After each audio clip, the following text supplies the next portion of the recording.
মাথা আমাদের দেহের সবচেয়ে গুরুত্বপূর্ণ অঙ্গগুলোর মধ্যে একটি, যেখানে মস্তিষ্ক প্রতিনিয়ত দেহকে নিয়ন্ত্রণ করে। তাই মাথায় ছোট্ট একটি আঘাতও অনেক সময় গুরুতর জটিলতার কারণ হতে পারে। খেলাধুলা, দুর্ঘটনা, দৈনন্দিন জীবনের অসাবধানতা কিংবা রাজনৈতিক হানাহানি বা দাঙ্গায় মাথায় আঘাত পাওয়া অস্বাভাবিক নয়। অনেকে বিষয়টিকে তেমন গুরুত্ব না দিলেও সঠিক সময়ে সঠিক ব্যবস্থা না নিলে এর ভয়াবহ পরিণতি হতে পারে। এ কারণে আজকে আমরা জানব মাথায় আঘাত পেলে কি কি প্রাথমিক পদক্ষেপ নিতে হবে, কখন চিকিৎসকের শরণাপন্ন হওয়া জরুরি এবং কোন লক্ষণগুলি উপেক্ষা করা বিপজ্জনক হতে পারে। সচেতনতা ও দ্রুত পদক্ষেপই পারে জীবন বাঁচাতে এবং বড় ধরনের জটিলতা এড়াতে। আসুন এ প্রসঙ্গে আমরা বিস্তারিত জেনে নিই বাংলাদেশ মেডিকেল বিশ্ববিদ্যালয়ের প্রখ্যাত নিউরোসার্জন সহকারী অধ্যাপক ডক্টর রুহুল কুদ্দুস বিপ্লবের কাছে। হেড ইঞ্জুরি ডেফিনেটলি এটা একটা নিউরোসার্জিক্যাল ইমার্জেন্সি এবং এর চিকিৎসা খুব তৎক্ষণাৎ নিতে হয়। আমরা হেড ইঞ্জুরির কারণগুলো যদি ব্রডলি বলি, সেটা হচ্ছে যে সবচেয়ে বেশি কমন যে কারণ সেটা হচ্ছে রোড ট্রাফিক অ্যাক্সিডেন্ট। তারপরে যে জিনিসটি আসে সেটা হচ্ছে যে ফিজিক্যাল অ্যাসল্ট, অর্থাৎ মারামারি, যেটা আমাদের দেশে ইদানিং আমরা লক্ষ্য করেছি যে ফিজিক্যাল অ্যাসল্ট। তারপরে তৃতীয় যেই কারণটি সেটি হচ্ছে যে হিস্ট্রি অফ ফল, উপর থেকে গাছ থেকে পড়ে যাওয়া বা কোনো বিল্ডিংয়ের ছাদ থেকে পড়ে যাওয়া, এই কারণগুলোতে হেড ইঞ্জুরি হয় এবং সাথে অন্যান্য ইঞ্জুরিগুলো হয়ে থাকে। তারপরে আরও অনেক কারণ রয়েছে, তার মধ্যে একটা হচ্ছে যে স্পোর্টস ইঞ্জুরি, আর হচ্ছে যে অকুপেশনাল হ্যাজার্ড হিসাবে, যেমন পেশায় কেউ কাজ করছেন, কাজ করতে গিয়ে আঘাত পাওয়া। এগুলো হচ্ছে মানে মোটামুটি যে হেড ইঞ্জুরির কারণ। তো হেড ইঞ্জুরি যেই কারণেই হোক সেটা আসলে অনেক গুরুত্ব সহকারে দেখতে হয়, কারণ মাথায় আঘাত পাওয়ার পর সবচেয়ে বেশি যেই জায়গাটাতে ইমপ্যাক্ট হয় সেটা হচ্ছে যে মাথার উপরের যে চামড়া বা স্কিন, যেটাকে আমরা বলি স্কাল্প। তারপরে রয়েছে আপনার হাড়, যেটাকে স্কাল বলা হয়, এবং হাড়ের নিচেই থাকে হচ্ছে ব্রেন বা মগজ, যেটা আর কি। তো এই তিনটি জিনিসই কিন্তু আসলে ব্রডলি যখন হেড ইঞ্জুরি হয় তখন এই তিনটি জিনিস এফেক্টেড হয়।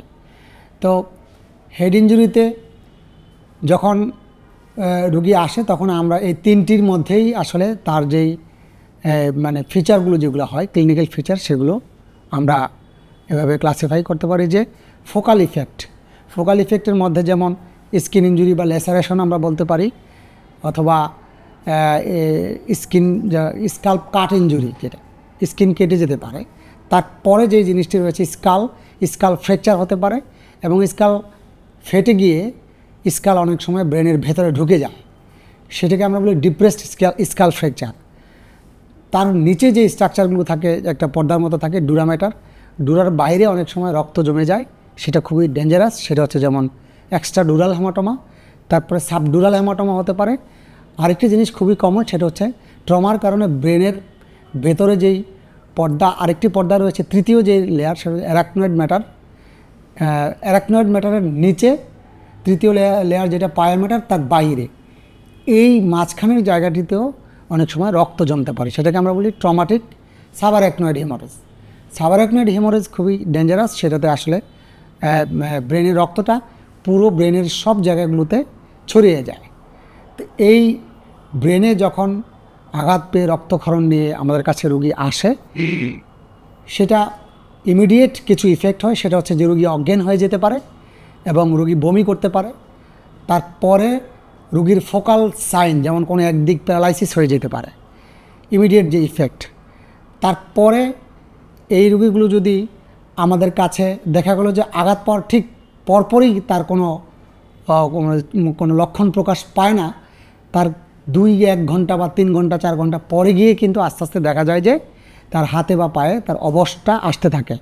আমরা এই সময়টাকে লুসিড ইন্টারভাল বলি, মানে রক্ত অল্প অল্প জমতে দেখা গেল যে যাকে আঘাত করা হলো সেই ব্যক্তির চারদিকের যে চামড়া রয়েছে, স্কাল রয়েছে, সব কিছুই বাইরের দিক থেকে খুবই স্বাভাবিক মনে হচ্ছে, বাট তার ভেতরের কোনো একটি রক্তনালী ছিঁড়ে গিয়ে এই সময় ভালো, কিন্তু তারপরে 4-5 ঘন্টা পরে গিয়ে রোগী খারাপ হতে পারে। এই ধরনের যে রক্ত, যে সেকেন্ডারি যেই হেমোরেজটা হয়, সেটা খুবই ডেঞ্জারাস। এবং দেখা যায় যে দ্রুত সময় 4-5 ঘন্টার মধ্যে রোগী অজ্ঞান হয়ে যেতে পারে এবং রোগী খিঁচুনি হওয়া, কোনো একদিক প্যারালাইসিস হওয়া এইসব নিয়ে অনেক সময় আসে। আবার দেখা যায় যে সিটি স্ক্যান কিংবা এক্স-রেতে কোনো ধরনের কাটা কিংবা ব্লাড নেই, তারপরও রোগী অজ্ঞান থাকতে পারে। সেটাকে আমরা বলি যে ডিফিউজ একটা ইনজুরি। সেটা হচ্ছে যে পুরো মগজটা ডিফিউজ একজোনাল ইনজুরি, অর্থাৎ পুরো মগজটা একটা অ্যাক্সিলারেশন এবং ডিসেলারেশন ইনজুরি হওয়ার কারণে ব্রেনের ভেতরে যেই নেটওয়ার্ক রয়েছে, নার্ভ ফাইবারের বা নিউরনের যে নেটওয়ার্ক রয়েছে, সেই নেটওয়ার্কগুলো লেসারেশন হওয়ার কারণে, সেগুলো টেনশনের কারণে একটা অ্যাক্সিলারেশন এবং ডিসেলারেশন ইনজুরি, এটাকে ডিফিউজ একজোনাল ইনজুরির মধ্য দিয়েও রোগী দীর্ঘদিন অজ্ঞান থাকতে পারে।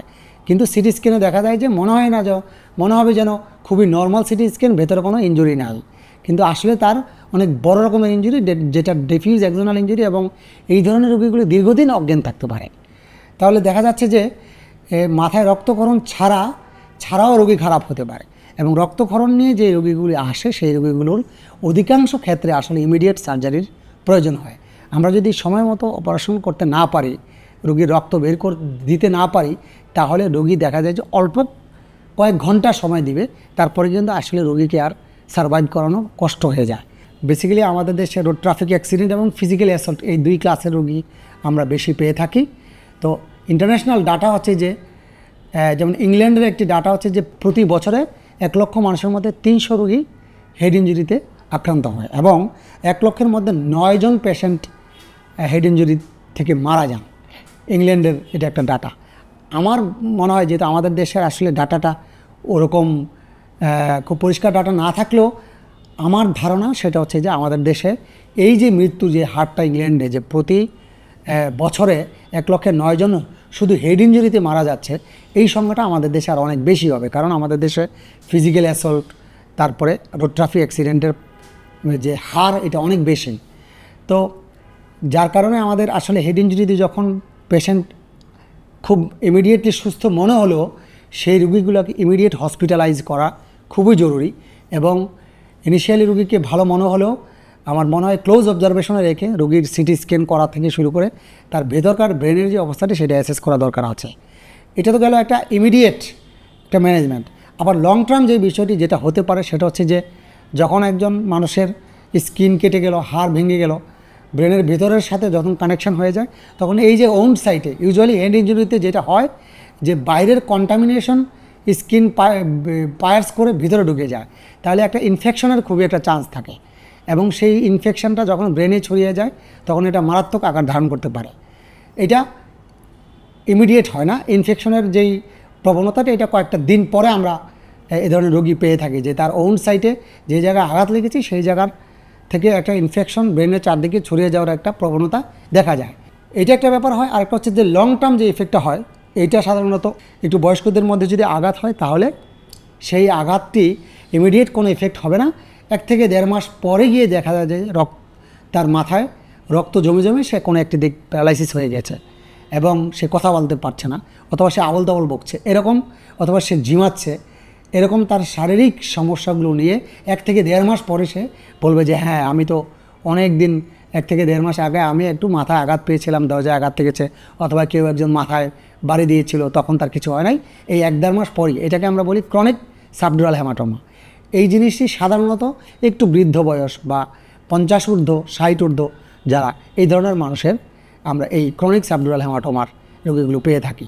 তাহলে একজন রোগীর আঘাত পেলে মাথায় যখন তাকে ফিজিক্যালি অ্যাসল্ট করা হয়, তাহলে দেখেন ব্রেনের মাথার যে চামড়াটুকু কেটে হাড় ভেঙে তারপরে যে পর্দা ছিঁড়ে গিয়ে বিভিন্ন জায়গায় রক্তক্ষরণ হতে পারে, কোনো কিছু না হয়েও একজন রোগী অজ্ঞান থাকতে পারে। আবার ইমিডিয়েট কোনো কিছু না হলেও কিছুক্ষণ পরে গিয়ে দেখা যায় যে তার সিমটমগুলো শুরু হয় এবং তারপরে রোগী হঠাৎ যে কোনো সময় অজ্ঞান হয়ে যেতে পারে এবং বাইরে একদম পুরোপুরি নর্মাল মনে হবে, যে স্কিন কাটে নাই, হাড়ও ভাঙে নাই, তারপরেও মারাত্মক রকমের ইফেক্ট হেড ইঞ্জুরির মাথায় আঘাত করার কারণে মারাত্মক রকমের যে ইফেক্ট নিয়েও কিন্তু আসলে রোগীরা ইমার্জেন্সি ডিপার্টমেন্টে আসতে পারে। বাইরের দিক থেকে অ্যাপারেন্টলি দেখলে মনে হবে যে কিছুই হয়নি, অথচ তার ভিতরে ডিফিউজ একজোনাল ইনজুরি সহ সাবআরেক্টয়েড হেমোরেজ বা অন্য কোনো হেমোরেজ নিয়ে রোগীরা খুবই মুমূর্ষু অবস্থায় এমার্জেন্সিতে আসতে পারে।